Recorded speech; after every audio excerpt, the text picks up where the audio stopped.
So the John Dean hearing yesterday up on Capitol Hill. John Dean, who was a Nixon era official, one of Nixon's lawyers during the Watergate thing, has absolutely nothing to do with the Spygate drama at all. So you may say, well, why was John Dean, a Nixon era official, then up on Capitol Hill yesterday?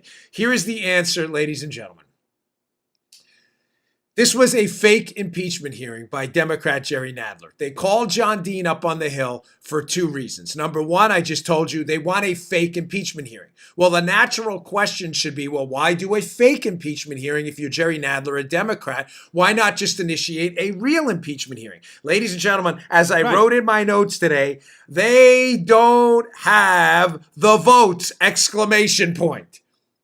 They can't impeach the president, yet they're knee-deep, neck-deep, if not scalp-deep, in the Spygate Russia collusion scandal, and they need to keep the heat on the Trump administration, to keep the heat off the disastrous Mueller report shortcomings, and the fact that the Democrats are engaged in a massive spying scandal that predated the Trump administration.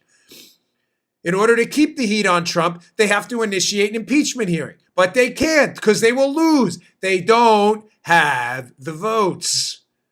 So they decided, hey, let's do a fake impeachment hearing. And let's bring up the guy involved in the last potential impeachment. Nixon, of course, wasn't impeached. He resigned. John Dean, Nixon's lawyer, who now is a virulent TDS-infected, deranged human being. TDS, Trump derangement syndrome, level 6. The highest level possible. He has a level 6 infection. Antibiotics and antivirals will not cure John Dean. He tweets all day about how much he hates Trump. John Dean is a discredited hack. But the liberals, Jerry Nadler and the lunatic crew up there, thinks by bringing John Dean up there, the public's going to think this is some kind of an impeachment hearing, which will do what?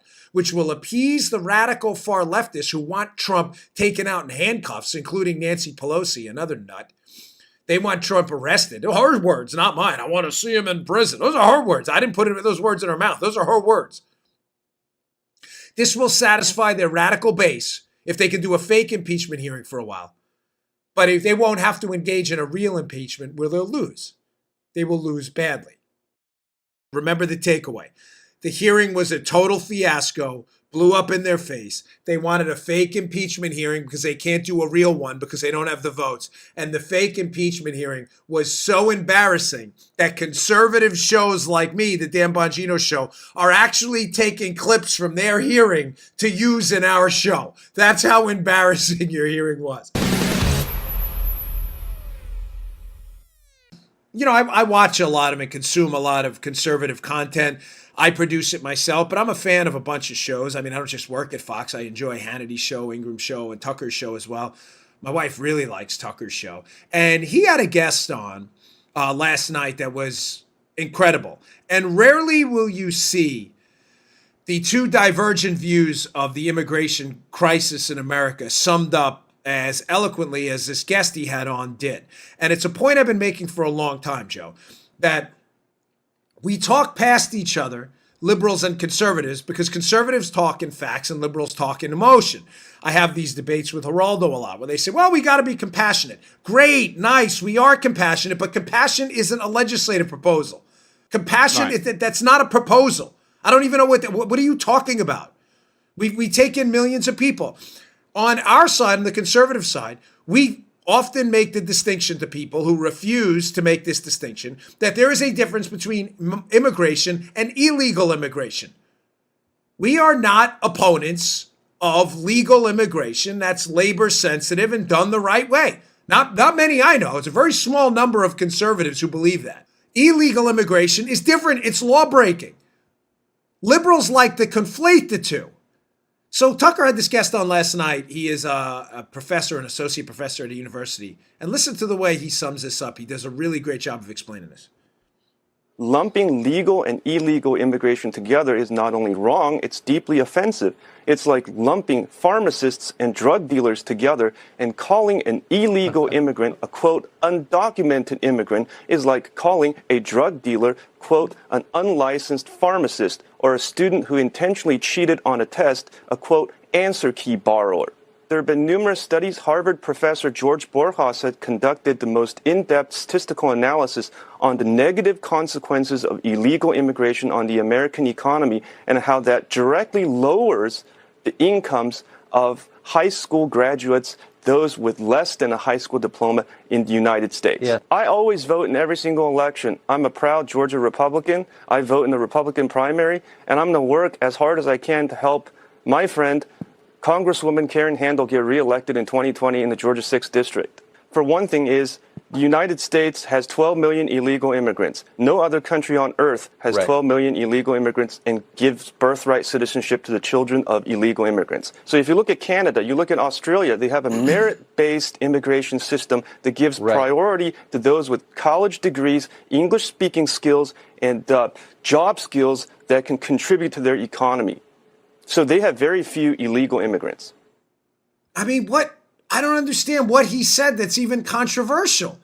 Now, of course, that appearance always generates a bunch of negative emotions on the left because they can't make the distinction, or I shouldn't say they can't. They refuse to make the distinction between what will be a net benefit to our country in the long run. People who want to be here, people who want to be here through the legal process, people who want to be here and work and contribute and add value, create companies, create jobs, create wealth, create prosperity, create charity. Ladies and gentlemen, I am not, and no conservative I know, and I hate to even phrase it this way because you get into this, when did you stop beating your wife stuff? But nobody I know in the conservative movement would be against productive, God-fearing people wanting to come to the United States to work hard and add value and who want to abide by the legal process. That's not the argument. The argument is about others who say, those rules ain't so much for me. I'm outie. See you later. Yeah, one quick thing too. I know personal anecdotes, but I was in the gym the other day with, this nice guy. He came up and I was in the middle of doing something. And he said, listen, my wife is in the Zumba class. She'd love to come out and take a picture with her. And I was leaving in a few minutes. So I said, sure, no problem. I said, I have to, but I really do have to. I did. I was in like a major time crunch. So he goes and gets her. And he looked Greek. I don't really know. Maybe Greek or Italian. I'm not really sure. But he comes out and his wife was Asian. And his wife was getting a little choked up. And if he's listening, he says he listens to my show. They'll know what I'm talking about. And she was talking about how she's an immigrant to this country legally and she loves this place. And I said, you know what? Thank you. You are everything this country represents. Like a hardworking, patriotic, American citizen. Whether you're conservative, she's obviously conservative, but conservative or not, if you love this country, that's enough. God bless you. You are what the country's about. I just wish the Democrats would stop the nonsense personal attacks on us, conflating, illegal immigration or obvious violations of law and trying to make it out that conservatives don't somehow want the doors to be shut permanently. It's just not true. You're just making it up. Donald Trump, President Trump did an interview with George Stephanopoulos of ABC.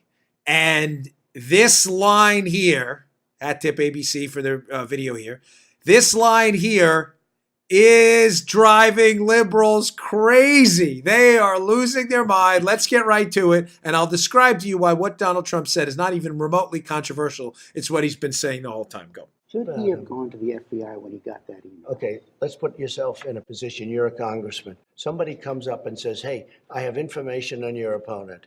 Do you call the FBI? I don't think coming from I'll tell Russia, you what, you do. I've seen a lot of things over my life. I don't think in my whole life I've ever called the FBI. In my whole life.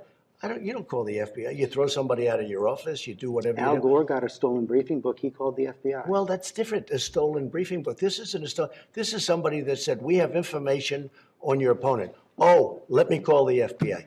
Give me a break. Life doesn't work that way. The FBI director says that's what should happen. The FBI director is wrong. Your campaign this time around, if foreigners, if Russia, if China, if someone else offers you information on an opponent, should they accept it or should they call the FBI? I think maybe you do both. I think you might want to listen. There's nothing wrong with listening. If somebody called from a country, Norway, we have information on your opponent. Oh, I think I'd want to hear it. Do you want that kind of interference in our elections? It's not an interference. They have information. I think I'd take it. If I thought there was something wrong, I'd go maybe to the FBI if I thought there was something wrong. But when somebody comes up with Oppo research, right? They come up with Oppo research. Oh, let's call the FBI. The FBI doesn't have enough agents to take care of it. But you go and talk honestly to congressmen. They all do it. They always have. And that's the way it is. It's called Oppo research. All right.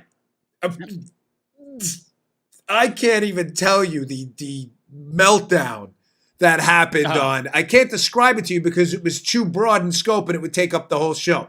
I could play for you a montage of liberal far left TDS infected media figures yesterday.